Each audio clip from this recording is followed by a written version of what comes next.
बड़े कैपिटल्स के अंदर बड़े डिसीजन हो रहे हैं और वन ऑफ दी जो बड़ी खबर आ रही है वो बीजिंग से आ रही है, जहां पर फलस्तीन का हाई लेवल डेलीगेशन वहां पर पहुंचा है और फलस्तीनी रियासत और जो आगे के मामलात हैं उस हवाले से बीजिंग के अंदर अहम तरीन मुलाकात हो रही है। दूसरी तरफ ट्रंप ये कोशिश कर रहे हैं कि अब्राहम अकॉर्ड है वो आगे बढ़ाया जाए और सबसे बढ़कर सऊदी अरेबिया जो है वो इजराइल के साथ नॉर्मलाइजेशन कर ले, क्योंकि ट्रंप ये समझते हैं कि अगर सऊदी अरेबिया ने नॉर्मलाइजेशन कर ली तो फिर बाकी जो ममालिक रह गए हैं वो भी नॉर्मलाइजेशन जब वो कर लेंगे। सबसे इंपॉर्टेंट तरीन कंट्री जो है वो सऊदी अरेबिया है, तो ये इस वक्त ट्रंप जब वो इसके लिए पूरा जोर लगा रहे हैं और अभी उन्होंने खुलकर ये बात भी की है। दूसरी तरफ नाज़रीन, इजिप्ट का एक हाई लेवल डेलीगेशन जो है वो न्यू दिल्ली पहुंचा हुआ है और इसमें डिस्कशन हो रही है एक ऐसे प्रोजेक्ट की जिसमें एशिया और यूरोप को जो है वो कनेक्ट किया जाएगा। ये साउथ एशिया से ये ट्रेड रूट जो है वो बनाया जाएगा और ये मिडिल ईस्ट से गुजरेगा और मिडिल ईस्ट में इजराइल से गुजरता हुआ ये फिर यूरोप को जो है वो कनेक्ट करेगा। तो इसके लिए ये अहम तरीन डेलीगेशन और ये अहम तरीन राब्ते जब हो रहे हैं। तो ये जो बड़े प्रोजेक्ट्स हैं, यानी जो इस वक्त जरूरत है बड़ी ताकतों की, ठीक है ना, ये एनर्जी कॉरिडोर्स, ये ट्रेड रूट्स, ये बड़ी ताकतों की इस वक्त जब वो जरूरत है। तो इजराइल ये चाहता है कि ये बने तो सही लेकिन फलस्तीनी रियासत के बगैर ये बने, और दूसरी तरफ ये एफर्ट हो रही है कि इन प्रोजेक्ट्स को, चूंकि ये सबकी जरूरत है, तो इनको पुश किया जाए, एज अ कैटलिस्ट का काम किया जाए इनसे, इन प्रोजेक्ट्स को, कि भाई ये बनाने जरूरी हैं। तो इसके लिए फलस्तीनी रियासत बना दी जाए तो मसला हल हो जाएगा। तो बुनियादी यानी फोकस है वो इस बात पर होना चाहिए कि हम तमीर और तरक्की और प्रॉस्पेरिटी इसकी तरफ जाएं और उसमें फलस्तीनी रियासत जब वो सॉल्व कर दी जाए, क्योंकि ये सबकी जरूरत है। तो अमन जब इन प्रोजेक्ट्स के लिए जरूरी है, लेकिन इजराइल चाहता है कि इन प्रोजेक्ट्स भी उसको मिल जाएं, इजराइल से ये कॉरिडोर भी गुजरे लेकिन फलस्तीनी रियासत के बगैर जब गुजरे। तो ये एक कशमकश है जो इस वक्त जारी है। टर्की, चाइना और रशिया वो इस प्रोजेक्ट को पसंद नहीं कर रहे हैं जो इजराइल से होकर गुजरेगा, और टर्की एक डिफरेंट कॉरिडोर चाहता है जो टर्की से होकर गुजरेगा और वो उसको ये वाला जो मंसूबा है वो पसंद नहीं है। इवन उसकी इससे पहले एक मुआहिदा हो भी चुका था, इस पर बात हो भी चुकी थी यूएई से, और फिर ये आगे सऊदी अरेबिया से होकर और ये यहाँ सीरिया से और टर्की से फिर यूरोप जो है वो कनेक्ट करना था। और इवन आप देखें चाइना से जो ट्रेन चली है वो भी टर्की से होते हुए यूरोप पहुंची, उसका भी कामयाब तजुर्बा हुआ है। तो टर्की ये नहीं चाहता और चाइना और रशिया भी ये नहीं चाहते हैं। तो ये एक टसल जो है जारी है। वेनेजुएला जो है वो उसके ऊपर मजीद स्ट्राइक्स की गई हैं, और दूसरी तरफ जो गजा की वायलेशंस हैं वो इजराइल इस वक्त कर रहा है और वहां पर दोबारा उसने अटैक्स भी किए हैं। और एड सबसे इंपॉर्टेंट मामला है और रफा क्रॉसिंग उसका खुलना बहुत जरूरी है, क्योंकि ये कैसी चीज है जिससे जो है वो सीजफायर कोलैप्स हो सकता है, क्योंकि जो मेडिकल एड जो बाकी सप्लाई चाहिए वो रफा क्रॉसिंग के बगैर पॉसिबल नहीं है और इजराइल रफा क्रॉसिंग को नहीं खोल रहा है। तो ये एक बहुत एक सीरियस मसला जो बना हुआ है। तो ये तमाम सूरत हाल भी आपके साथ शेयर करेंगे। नाज़रीन, अमेरिका के अंदर से एक खबर आपके साथ शेयर करते हैं। नाज़रीन, एक बहुत बड़ी बैटल अमेरिका के अंदर जारी है, यानी वो एम्पायर जो इस वक्त दुनिया को कंट्रोल कर रहा है और सबसे बढ़कर मिडिल ईस्ट को कंट्रोल कर रहा है। तो उस एम्पायर के अंदर एक बहुत बड़ी बैटल जो इस वक्त जारी है, जिसके बरह रास्त असरात फलस्तीनी इशू पर होंगे और जो इस वक्त सीज फायर है उस पर भी बरह रास्त उसके असरात होंगे। और वहां पर बैटल ये जारी है कि जो वोटर्स हैं, जो मागा है, वो प्रेशराइज कर रहा है ट्रंप को कि वो इसराइल की जो जंगें हैं उसको फंड करना बंद करे। ये एक बहुत संगीन प्रेशर है और बहुत बड़े बड़े इन्फ्लुएंशियल लोग जो हैं वो खुलकर इसके ऊपर जब वो बात भी कर रहे हैं। तो ये जो करंट सीज फायर हुआ है ये उसी प्रेशर का एक यानी एक बड़ी डायमेंशन है कि वो प्रेशर असरअंदाज हुआ है, ट्रंप को ये सीज फायर करना पड़ा है। तो अब वो मागा और वोटर जो हैं वो प्रेशराइज कर रहे हैं कि इस सीज फायर को भी आगे बढ़ाया जाए और इसराइल की जो मजीद जंगें हैं उसको फंड ना किया जाए, क्योंकि देखें अगर फलस्तीन में दोबारा ये जंग शुरू होती है तो जाहिर है इसके नतीजे में इलाकाई जंग तो उसकी तरह मामला जाएंगे। तो बुनियादी तो ये वाला इशू है, अगर इस पर काबू नहीं पाया जाएगा तो फिर मजीद जंगें होंगी। तो ये बहुत ज्यादा प्रेशर है। वैसे भी अमेरिकन की जो सिंपैथी है वो फलस्तीनियों के साथ इस वक्त देखी जा रही है, क्योंकि रियलिटी जब उनके सामने इस वक्त जब वो आई है। तो इसराइल इस वक्त चाहता है और उसके लिए वो बयानिया बना चुका है, उसके लिए वो ग्राउंड वर्क इस वक्त कर रहा है कि किसी भी वक्त वो लार्ज स्केल एग्रेशन जब वो गजा के ऊपर शुरू कर दे। लेकिन अमेरिका के अंदर ये जो है ना एक कशमकश जारी है। और फिर देखें ट्रंप इस वक्त जब वो ज्यादा फोकस कर रहा है जो यूक्रेन का इशू है, ज़ेलेंस्की के साथ मुलाकात हुई, अमन होने जा रहा है, ये होने जा रहा है। अभी हंगरी के अंदर जब वो मुलाकात तय हो चुकी है पुतिन और ट्रंप की, तो यानी ट्रंप जो अपनी रेपुटेशन है उसको थोड़ा बेहतर करना चाहता है और वो ये पोर्ट्रे करना चाहता है कि मिडिल ईस्ट में मैंने अमन करवा दिया है, ठीक है, मिडिल ईस्ट में मैंने अमन करवा दिया है, अब मैं यूक्रेन की जंग रुकवाने जा रहा हूं। तो हंगरी में पुतिन के साथ जब वो मुलाकात होने जा रही है, अब उसकी खबरें यानी वो पूरा चलेगा। तो वो नहीं चाहता कि यहां पर दोबारा फौरी, ठीक है ना, और वोटर्स भी नहीं चाहते, लेकिन वो इजरायली लॉबी जिसके शिकंजे में ट्रंप हैं। तो ये जो बैटल अंदर जारी है, अगर ये अमेरिकन जीत जाते हैं तो उसके असरात यहां पर होंगे और वक्त साबित करेगा कि अमेरिकन ही ये बैटल जीतेंगे, क्योंकि हर बैटल उन्होंने हर माफिया के खिलाफ जीती है। जब जब उनको अंदाजा हुआ है कि उनको कंट्रोल किया जा रहा है तो उन्होंने उस माफिया को शिकस्त दी है। तो ये जो इजरायली लॉबी है इसको भी अमेरिकन शिकस्त देंगे, जिसके बरह रास्त डायरेक्ट असरात फलस्तीनी कॉज के ऊपर जब हूं होंगे। इसी दरमियान चाइना जो बड़ा अहम तरीन किरदार अदा कर रहा है फलस्तीनियों को यूनाइट करने में। इससे पहले फलस्तीनियों की तमाम जो जमातें हैं वो बीजिंग पहुंची थी, जिसे बीजिंग डिक्लेरेशन का जब नाम दिया गया, जिसमें ये बातें हुई। इससे पहले वो सारे मॉस्को में इकट्ठे हुए और मॉस्को के बाद जब वो बीजिंग ये समिट हुआ जिसे बीजिंग डिक्लेरेशन का नाम दिया गया, जिसमें ये बातें हुई कि तमाम जो तंजीमें हैं वो एक ही प्लेटफॉर्म के ऊपर जब जमा हो जाए।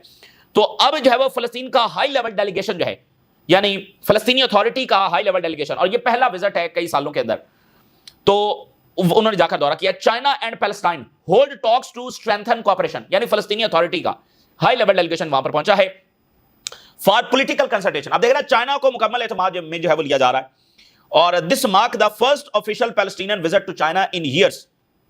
और बीजिंग ने यह बात वाज़ेह की कि हमारी फर्म पोजीशन है सपोर्टिंग पैलेस्टीनियन कॉज, फलस्तीनी रियासत के लिए हमारी स्ट्रांग पोजीशन है, उसके अंदर कोई तब्दीली नहीं आई। और तमाम फलस्तीनी रिक्वेस्ट जो आएंगी यूनरवा से रिलेटेड, एड से रिलेटेड और बाकी जो भी पैलेस्टीनियंस की डिमांड्स हैं हमसे, जो हमसे वो तवक्को रखते हैं, हम उनको कंसिडर करेंगे और अपना किरदार जो अदा करेंगे। तो चाइना की बात थोड़ी होती है लेकिन उसका मतलब जो है वो ज्यादा होता है। तो चाइना में ये मुलाकात बहुत इंपॉर्टेंट है।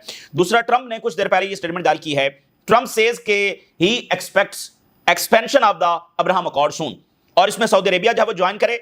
और उसने कहा कि आई बिलीव अगर सऊदी अरेबिया इसको ज्वाइन कर लेता है देन एवरीबडी गोज इन, फिर हर कोई जब सऊदी अरेबिया के पीछे नॉर्मलाइजेशन जब इजराइल के साथ कर लेगा और लॉन्ग लास्टिंग पीस जब मिडिल ईस्ट में होने जा रहा है। तो देखिए ट्रंप के पास जो फ्रेमवर्क है मिडिल ईस्ट का, अब्राहम अकॉर्ड के अलावा उसके पास कोई फ्रेमवर्क नहीं है। यानी मिडिल ईस्ट कैसे चलेगा? ऐसे चलेगा कि अरब्स जो है वो इजराइल के साथ नॉर्मलाइजेशन कर लेंगे और इस तरह से मिडिल ईस्ट जब आगे चलेगा। तो अब ट्रंप ये चाहता है कि ये अचीव हो विदाउट पैलेस्टीनियन स्टेट, ठीक है ना, यानी उसको फलस्तीनी रियासत में कोई दिलचस्पी नहीं है, लेकिन इस चीज में दिलचस्पी है। लेकिन चूंकि जहरियत हो रही थी तो अभी ट्रंप ने ये बात भी की कि अब कोई एक्सक्यूज नहीं है अब्राहम अकॉर्ड ना करने का, क्योंकि पहले एक्सक्यूज ये था कि गजा में एग्रेशन हो रहा है।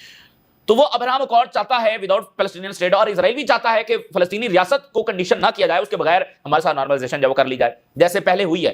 पहले भी जो अब्राहम अकॉर्ड हुए हैं वो फलस्तीनी रियासत को तो कंडीशन बनाकर नहीं हुए, लेकिन आज सूरत हाल मुख्तलिफ है, लेकिन उनका फ्रेमवर्क यही है। अब ये बहुत बड़ा गंभीर मसला है और ट्रंप यानी कि प्रेशर करेगा कि ये अब्राहम अकॉर्ड को ज्वाइन करें। और देखें, इसीलिए वो जो मौजूदा सूरत हाल है जिसमें इजराइल मेजर वायलेशंस कर रहा है, तो उसको ट्रंप एक हिस्टोरिक पीस करार दे रहा है। यानी वो सूरत हाल को ओवर एग्जेजरेट कर रहा है और इसे भी पीस करार देते हुए एक कंडीशन क्रिएट कर रहा है कि देखो अमन हो गया, सो सारे मसाइल हल हो गए, तो अब क्या मसला है, अब अब्राहम अकॉर्ड आगे बढ़ना चाहिए, अब कोई एक्सक्यूज नहीं है। तो इसलिए वो इसको बहुत ज्यादा जो है वो एग्जेजरेट भी कर रहा है। लेकिन अरब स्ट्रीट तो समझती है रियलिटी क्या है, फलस्तीनी रियासत तो नहीं बनी है, तो फलस्तीनी रियासत के बगैर सऊदी अरेबिया कैसे इजराइल के साथ नॉर्मलाइजेशन करेगा, ये बहरहाल देखना है। लेकिन ट्रंप का प्रेशर शदीद है। बजाय इसके कि अब्राहम अकॉर्ड को इस्तेमाल किया जाए फलस्तीनी रियासत के लिए, यानी इस चीज को एक एडवांटेज के तौर पर लिया जाए कि इजराइल के ऊपर यह कंडीशन रखी जाए कि नॉर्मलाइजेशन करनी है तो फिर फलस्तीनी रियासत बनाई जाए, नहीं, वो इस तरफ नहीं आ रहे हैं, वो दूसरी तरफ जा रहे हैं। तो देखते हैं, ये एक बड़ी टसल इस वक्त जो जारी है। तो ये सारी जो चीजें ये फलस्तीनी रियासत के गिर्द घूम रही हैं। इसके साथ एक और बहुत बड़ा प्रोजेक्ट है, ग्रेट गेम है, और वो ये है एशिया को अफ्रीका के साथ कनेक्ट करना, साउथ एशिया को यानी यूरोप के साथ कनेक्ट करना, साउथ एशिया से मिडिल ईस्ट से यूरोप, और ये कॉरिडोर जो है ये इजराइल से होकर गुजरेगा। और ये जो सारी जंग हुई है उसमें इसका कोई जिक्र नहीं हुआ, लेकिन सबसे बड़ा प्रोजेक्ट इस जंग के पीछे जो था वो यही था, सबसे बड़ा प्रोजेक्ट। जैसे सीरिया की जंग का एक बहुत बड़ा प्रोजेक्ट ये था ना कि कतर से पाइपलाइन बनेगी गैस की, यूरोप जाएगी। तो इस जंग का जो सबसे बड़ा प्रोजेक्ट पीछे था वो ये वाला था। और इसमें जो मिडिल ईस्ट की रियासतें हैं उन्होंने काइंड ऑफ ग्रीन लाइट दी कि ठीक है, हमास को खत्म करो, ये प्रोजेक्ट हम बनाएंगे। जो मसला है हमास है, तो फलस्तीनी रियासत के ऊपर तो पहले भी उन्होंने कोई कंडीशन नहीं लगाई इजराइल से, तो हमास को जब वो खत्म किया जाए और अपने मुताबिक जब हम रीजन को आगे बढ़ाएंगे, लेकिन वो ज़ाहिर है कि इजराइल उसमें नाकाम हुआ है। तो अब इजिप्ट का जो डेलीगेशन है वो इंडिया पहुंचा है। इजिप्ट ने कहा है कि फलस्तीनी इशू को रिजॉल्व करना दैट इज अ की progress in India and Europe corridor. ये जरूरी है कि हम फलस्तीनी रियासत को जो है वो रिजॉल्व करें ताकि ये जो प्रोजेक्ट है जो सबकी जरूरत है उसको जो है वो आगे बढ़ाया जा सके। और ये सारी बातें जो उन्होंने वहां पर की हैं और इंडिया में उनकी अहम तरीन मुलाकातें जो वो जारी हैं। सो इजराइल हर सूरत ये प्रोजेक्ट मुकम्मल करना चाहता है। वाई? वो इसलिए, इसके कई डायमेंशंस हैं, लेकिन 2-3 बड़ी डायमेंशंस हैं। पहली ये कि इजराइल अपने आप को पोर्ट्रे करना चाहता है कि वो प्रॉस्पेरिटी का मरकज है, दुनिया को वो कनेक्ट कर रहा है, वो एनर्जी का हब है। भाई देखना, इजराइल को एक सब ये रियलिटी समझते हैं कि इजराइल जो है वो जंगें कॉज करता है और उसकी वजह से इंस्टेबिलिटी है। तो ये प्रोजेक्ट حاصل کر کے اسرائیل دکھانا چاہتا ہے کہ دیکھیں ہماری وجہ سے جو امن آ رہا ہے, ہماری وجہ سے پراسپیرٹی آ رہی ہے, ہم مطلب دنیا میں جو یہ کنیکٹیوٹی ہو رہی ہے, جو ٹریڈ ہے اس کا مرکز ہم ہیں. تو یہ اس کے لیے بہت ضروری ہے اپنے نیریٹو کے لیے. دوسرا اس کی اپنی اکانومی کے لیے ضروری ہے. یہ دیکھیں کئی سو سال سے سب سے بڑا ٹریڈ روٹ تو یہی رہا ہے نا, ایشیا اور یورپ کو کنیکٹ کرنا. جنگیں بھی اسی پر ہوئی ہیں اور دولت بھی اسی کے پاس آئی ہے جو اس روٹ کو کنٹرول کرتا ہے یا اس کو ایکسیس کرتا ہے. تو سب سے اہم مسئلہ تو کئی سو سالوں میں یہی رہا ہے, ٹریڈ اور ایشیا اور یورپ کے درمیان ٹریڈ, کون سے راستے. تو اس لیے اسرائیل اس کا مرکز بننا چاہتا ہے. انرجی کے جو روٹس ہیں وہ یہاں سے گزریں گے, اس لیے وہ اس کا مرکز بننا چاہتا ہے, اور اس کے ذریعے وہ انفلوئنس کر سکتا ہے یورپ کو بھی اور مڈل ایسٹ کو بھی. کیونکہ اس میں اگر اسرائیل کو آپ کاٹ دیں, چونکہ یہ اسرائیل سے ہو کر اسرائیل کی بندرگاہ سے پھر آگے جانا ہے نا, تو اسرائیل کو کاٹ دیں تو پھر وہ چل نہیں سکتا. اس لیے اسرائیل کے پاس ایک گریٹ لیوریج ہوگی. تو اسرائیل ہر قیمت پر چاہتا ہے کہ اسے یہ اچیو ہو, اور اس لیے جو ریجن کے ملک ہیں انہوں نے اسرائیل کو گرین لائٹ دی کہ ٹھیک ہے حماس کو ختم کرو. اور یہ بات تو اب ثابت ہو چکی ہے کہ 1 سال کا ٹائم جب وہ دیا گیا تھا, تو سب سے پیچھے یہ بڑا پروجیکٹ ہے. اب اس کے اوپر دوبارہ بات چیت شروع ہو گئی ہے. پورے 2 سالوں میں اس پر کوئی بات چیت نظر نہیں آئی, کوئی ملاقات نہیں ہوئی. پس سے پردہ ضرور ہوئی ہیں, اور سب کو پتا تھا کہ یعنی یہ ساری لڑائی کس لیے ہو رہی ہے. تو اب اس کے اوپر دوبارہ شروع ہو گئی ہے. اسرائیل یہ چاہے گا کہ فلسطینی ریاست کے بغیر وہ یہ کرے, اور عربوں کو بھی اب سمجھ آ رہی ہے کہ اگر اس طرح کے پروجیکٹس بنائیں گے فلسطینی ریاست کا مسئلہ حل کیے بغیر تو یہ چلیں گے نہیں. تو یہ ایک مسئلہ ہے درمیان میں. تو یہ جو پروجیکٹس ہیں یہ امن کے لیے بھی استعمال کیے جا سکتے ہیں, لیکن آپ کو پتا ہے کہ ایسے پروجیکٹس جو ہے وہ جنگیں بھی کریٹ کرتے ہیں. لیکن اس طرح کے پروجیکٹس جو ہے وہ جنگیں بھی لے کر آ سکتے ہیں, اور اس طرح کے پروجیکٹس جو ہے وہ امن بھی لے کر آ سکتے ہیں. تو یہ بہت امپورٹنٹ ہے. ٹرکی نہیں چاہتا, کیونکہ ٹرکی ایک دوسرا روٹ جو ہے وہ اس پروجیکٹ سے پہلے اناؤنس کر چکا تھا جو یو ای سے ہو کر گزرنا ہے. تو یہاں یہ تو پھر ٹرکی تو اس میں نہیں ہوگا نا, یہ تو یو ای سے سعودی عربیہ سے جارڈن سے اسرائیل اور پھر آگے یورپ. تو ٹرکی اس میں نہیں ہے. اس پروجیکٹ کے اناؤنس ہونے سے پہلے ٹرکی اناؤنس کر چکا تھا کہ یہ یعنی یو ای سے سعودی عربیہ اور وہاں سے آگے سیریا اور ٹرکی سے ہوتا ہوا یورپ کنیکٹ ہوگا. تو اسی لیے ابھی آپ دیکھیں نا کہ سعودی عربیہ اور ٹرکی جو ہے ریل روڈ کے اوپر بھی کام